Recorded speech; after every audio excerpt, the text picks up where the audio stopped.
Hi, everybody, and welcome back to the Just Make It Pretty podcast. Today, we are talking about incentives, price reductions, and I'm super excited to have my friend and business partner, Shari Morton, here with us. So let's get into it. Welcome to the Just Make It Pretty podcast, the slightly unhinged marketing podcast for home builders and beyond. I'm your host, Sarah Haynes, also known as the Pixel Wizard, and my goal is to tackle the tough stuff that goes in behind the scenes in marketing and offer actionable tips, creative insights, and a little bit of humor to spark some creativity. I'm so glad you're here. Now let's get started. So, welcome, Shari. I'm so excited to have you today. I know that pretty much anybody that knows me probably knows you even better, but I would love it if you would kind of give us a little bit about you and tell us why you're here today. Yeah, so I'm co-founder of Share Drive, obviously, your coworker. My current title is Chief Growth Officer. But my main focus here is just, strategic growth of the company. But everyone who knows me knows that I'm really passionate about technology. I'm passionate about data, but pretty much anything that has to do with sales has like a certain data set that I can go and rant about. So really happy to be here. Awesome. Well, I'm excited to have you. Thank you for coming on my podcast. Yeah. Now, as our first guest, I wanted to kind of share a little bit. One of my favorite things to do when I'm meeting new people, and obviously I know you, but when I'm new to meeting new people, I love to ask the most random questions I can think of. And I really love to kind of get a little bit deeper with people and know things and ask questions that maybe not everybody asks, not too many people are real excited to talk about the weather. So I asked some weird questions. So in this first section here, this is the section called rapid fire questions. So I'm just going to ask you some random questions to get to know you a little bit better. So are you ready? Yeah, let's do it. Okay. So my first rapid fire question is, are you a beach vacation girly or a mountain retreat girly? Beach vacation. I like to mostly just lay around.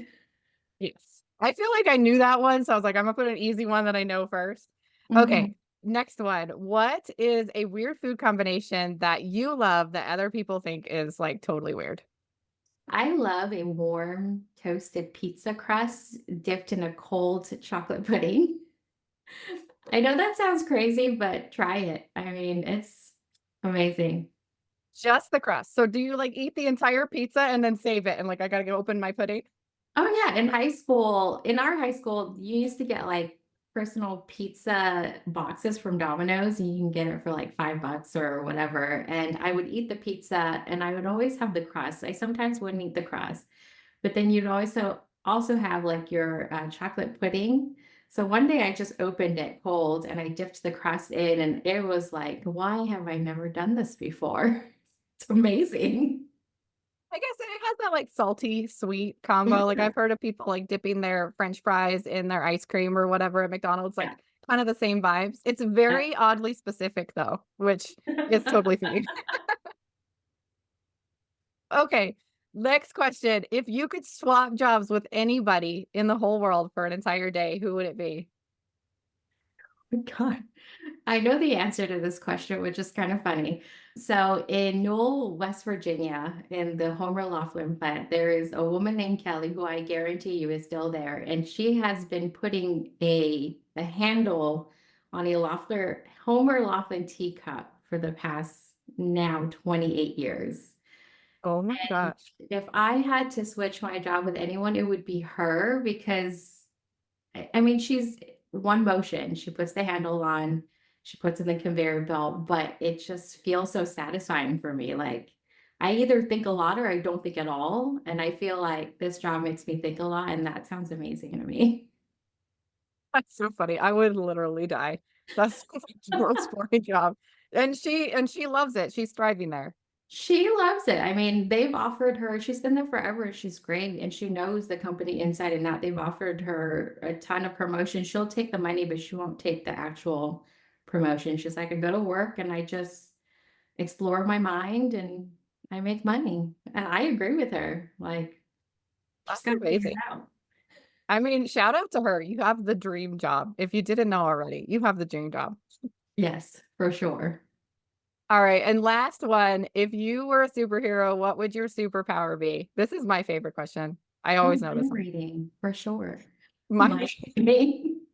mine would be telekinesis, so I could lay in bed and turn off the fan without having to get up or, like, get myself water See, all that's day. like the mind control and mind reading would go for me. I wouldn't want to do it myself. I'd be like, get me water.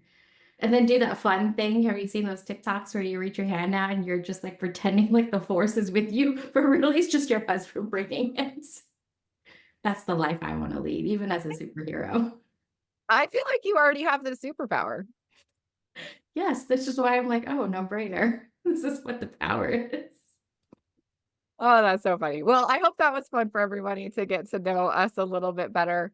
So, getting into today's topic.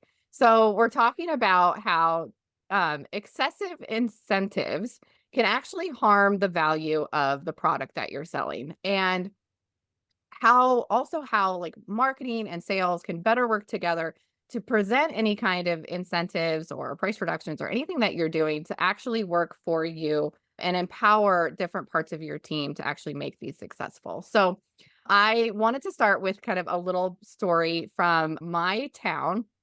So I've lived here for like over 20 years, and there's tons of little businesses everywhere. And there is a store, and I don't know, Sherry, you used to live here too. I don't know if you remember this shop, but it was like a little tiny shop.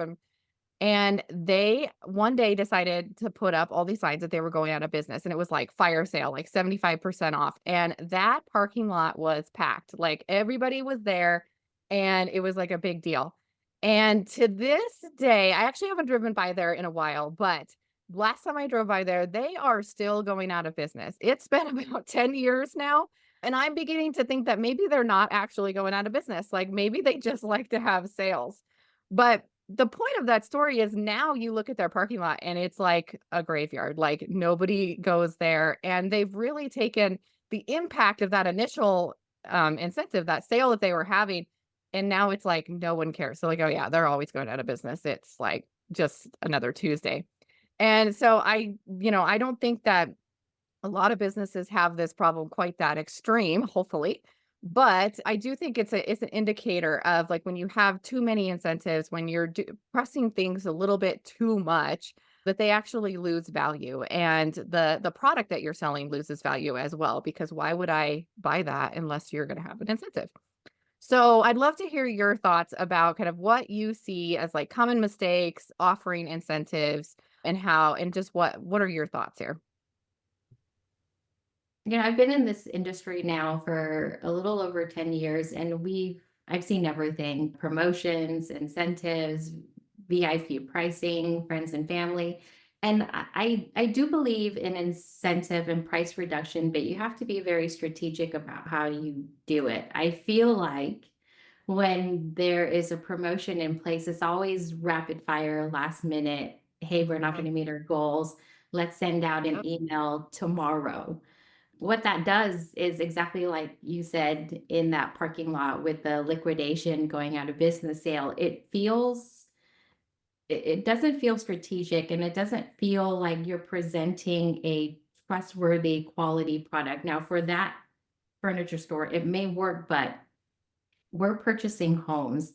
These are like hundreds of thousands of dollars. Is the biggest investment in your life, and everybody wants a deal. But when you get to that price point, they also want trust. They want, assurance. And if they're seeing that, like all of a sudden there's a sale, and if you don't do it correctly, and if you don't say it correctly, and if you don't promote it to the right people, it feels almost like, well, one of two things can happen. Is like, is that company going out of business? Are they desperate? What if I waited a little longer? What happens then? Yeah. Yeah, absolutely. And I think you have a really unique kind of position because I know you've worked on the sales side, and OSC is also in the marketing side. So you kind of understand both sides of that kind of battle. And I mean, I feel like I can feel all of our marketers out there rolling their eyes when you said, like, we want to do it tomorrow, because that's literally like I've heard it so many times of Yeah. like, oh, we had this idea and we got to get it out right now and plaster it everywhere. And so not only is that campaign not really planned out very well, right? Like there's no way you can expect that your marketing team, your graphic designers to do that very strategically. But then it's also kind of frustrating because then they're like, "Oh, well, that didn't work. Like, why aren't our emails working?" Like, And so we've kind of already set ourselves up for frustration there. And it's not just like when you have it that quickly. I have seen incentives, and it's interesting that you brought up. I've been on the OSE side. I've worked with the sales team. I've worked with marketing. Even if marketing somehow pulls a Hail Mary and it looks great and everywhere is consistent and the same, and the pop-ups aren't like 15 pops up, 15 pop-ups within the first 5 minutes, and that's done well. What I see is then there's a miscommunication of, is the OIC supposed to talk about it? Is it back pocket? What are the, like, ifs and buts? What are the caveats? And do the sales team know what those things are? I personally have scheduled appointment for incentives, and I feel like the company I worked for was, organized and great, but they still were like, "Hey, we have an incentive and we're doing it in 3 days." Yep. I find that I'll set appointments and I'll set improper expectations because what I understood and what the sales understood were not the same things.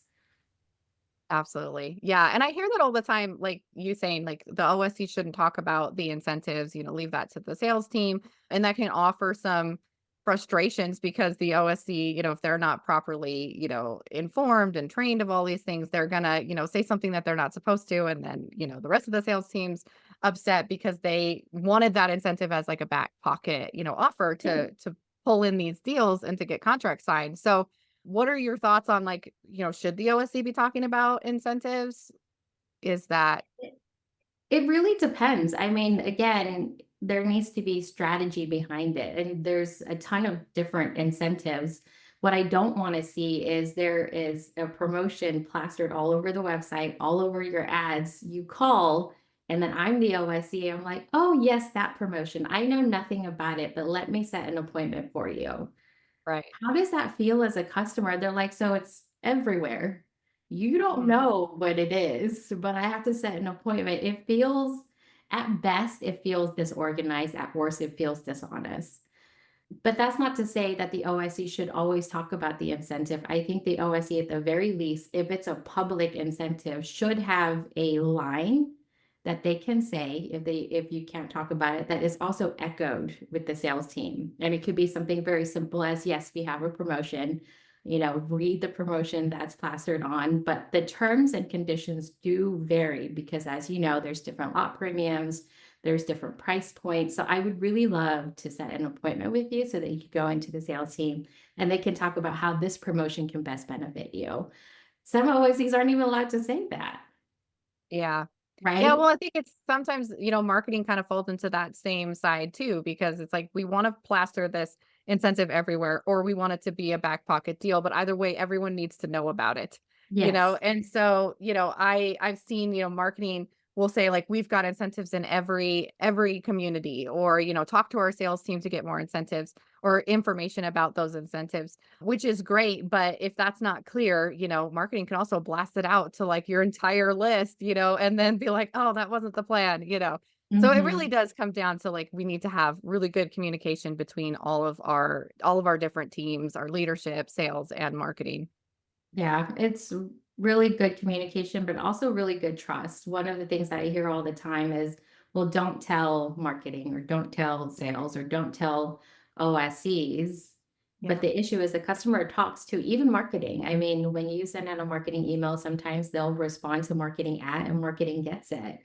And just because you're not allowed to talk about it doesn't mean you shouldn't know it. And if you can't trust your people to not talk about it when they're not supposed to, the issue is not the process, the issue is the person. So that's something I wish people would focus on. You should be able, as a leader, to trust your entire team from lead to close, to be able to echo and say the same things or not say the same things. Yeah. No, it's so important to surround yourself with the right people. I mean, we could talk like that's a whole other podcast, but like it's super important and it affects so many things. Incentives is just one. So Mhm. so let's also talk about price reductions. What are your thoughts about reducing prices? Is that good? Is that bad? Are there strategies that work or don't work? What's your thoughts there? I'll be honest, up until about 4 or 5 months ago, I would say never to price reductions. And it's semantics, right? What's the difference between a price reduction and a promotion? You can cut prices by 20,000 or you can give a $20,000 promotion. I feel like in terms of process and bookkeeping, the promotion just makes sense because price does fluctuate so much. But because a lot of our clients are in like the DFW, Dallas area, there are certain customers that do like that, like price reduction. This is slashed on sale. That's something new that I've never witnessed before. But for the most part, unless you have like a very particular type of demographic, I would highly advise against it. And it doesn't up until Dallas, I've never seen it work. I think Wow. people see like, oh, there's a sale, and then they're like, well, it goes back to the what if I waited? Hmm. And then what does it do to your backlog, depending on, how much of equity your past customers or previously past customers have. I get so many calls as an OSE, but they're like, I just purchased this home and now it's slashed by 30,000. Where's my refund? Yeah, people hate that. I mean, People hate that, but yeah. you get the same benefit with a $30,000 promotion. It's an easier conversation. It's the same thing, but it's easier. It's like, hey, so I saw that there's a promotion for $30,000. It's like, yeah, that's for our new customers. Hmm. Yeah, I think it's interesting too because price reductions seem a little bit more final to me, right? Like Yeah. you can add an incentive and then, the next month you don't have that incentives, but your base price kind of stays steady. So when you feel like you need, to offer a little bit more, you can, and then you can go back. Whereas a price reduction, you're now doing a price increase after that to just get you back to where you were. And also people hate that. They're like, why are prices going up? They hate at both ends. Yeah. They really do. They really do. So, knowing now, do you think that, price reductions are gonna be a bigger thing throughout the country? Do you have any predictions there, or are you kind of still reviewing the data? I'm honestly still reviewing the data. I have, and I'm open to being wrong, and I look forward to things being wrong because it's just a new data set for me to like obsess over. But truthfully, I have never seen a price reduction be appealing until very recently in big metropolitan areas where you're working with buyers whose culture is, can I get a good deal? Now, that being said, a promotion has the same impact.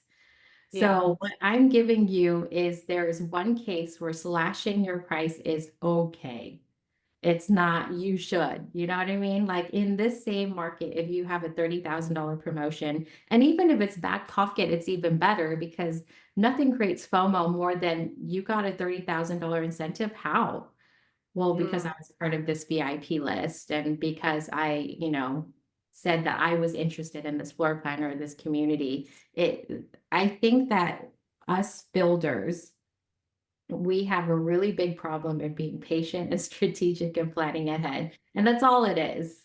If we yeah. could just find a way to plan at least a quarter ahead, and I know prices fluctuate and change, but you can plan for that. What happens Mm, if value goes up? What happens if value goes down? Write out all of the possibilities, have a plan for it, and then you just pull that plan when it's like, oh, it's like football, you call, it's just like, okay, we're going to go with plan C. They're not like, this is so unexpected. We didn't know this was gonna happen. yes, that is such a good analogy too, because they do. They've got a whole book of like, this is exactly what we do in this situation. Mhm. So so you mentioned, the salespeople, and we talked about a little bit earlier about salespeople using incentives as kind of that back pocket deal. And I know your favorite type of marketing is FOMO marketing. So how, in your mind, and kind of coming from the OSE and the sales side, how can the marketing team really support sales with these like back pocket deals? Because it's not plastered everywhere, maybe, but what is something that sale or marketing can do to be a part of that, to help strategize and to make it as successful as possible?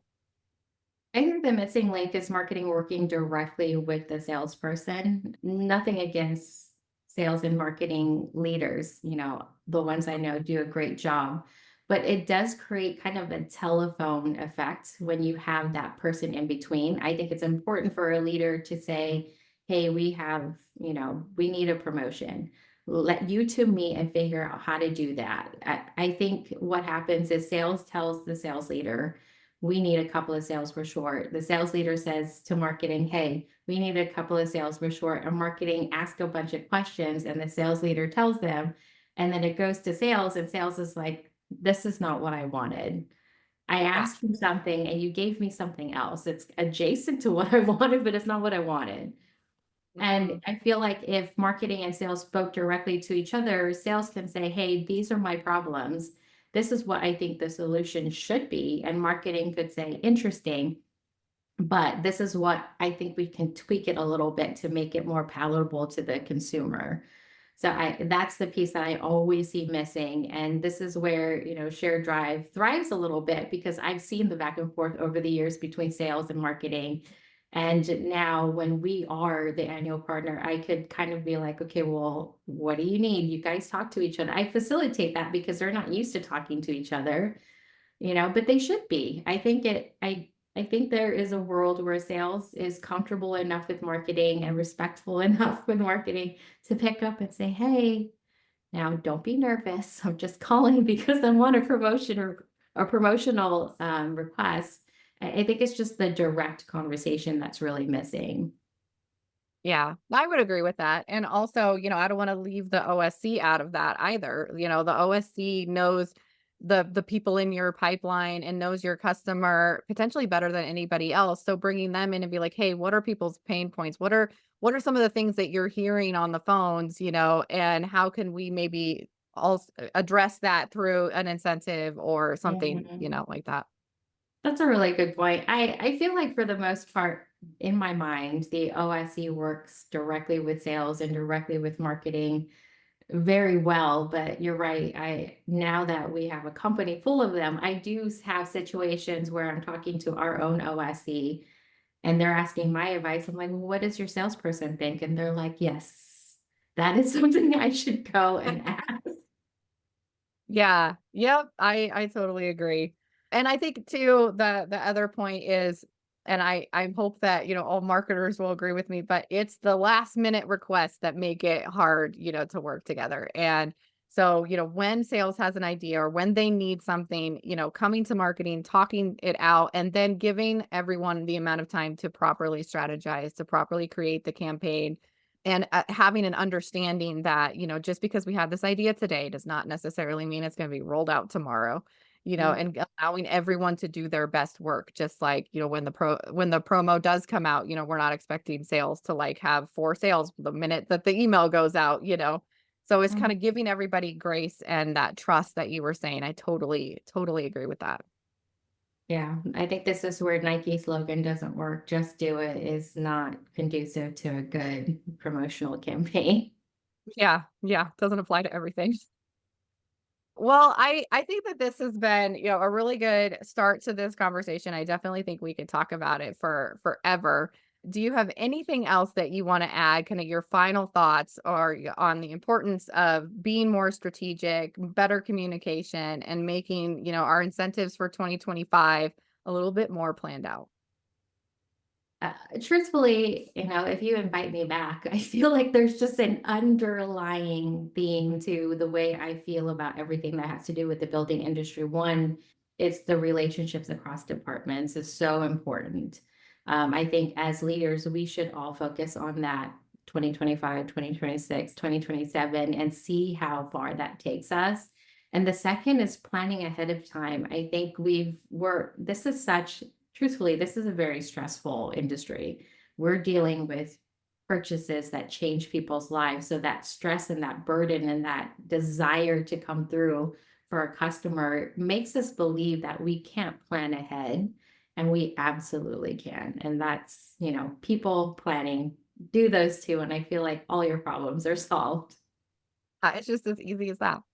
Well, you'll definitely be back, and I hope that our listeners tune in and subscribe to get alerts when our new episodes come out. I will not let Sherry evade me on many of these podcasts. She will be on again, and we have a lot of other interesting topics already planned. So I think we're definitely be able to dive in deeper.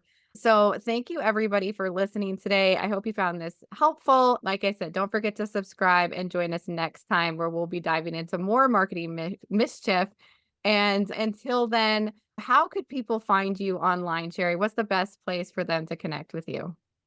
Truthfully, hit me up on LinkedIn. That's where I live. That's where I communicate. I have a newsletter, Giddy Goat, where I share my thoughts if you're interested in that outside of this podcast.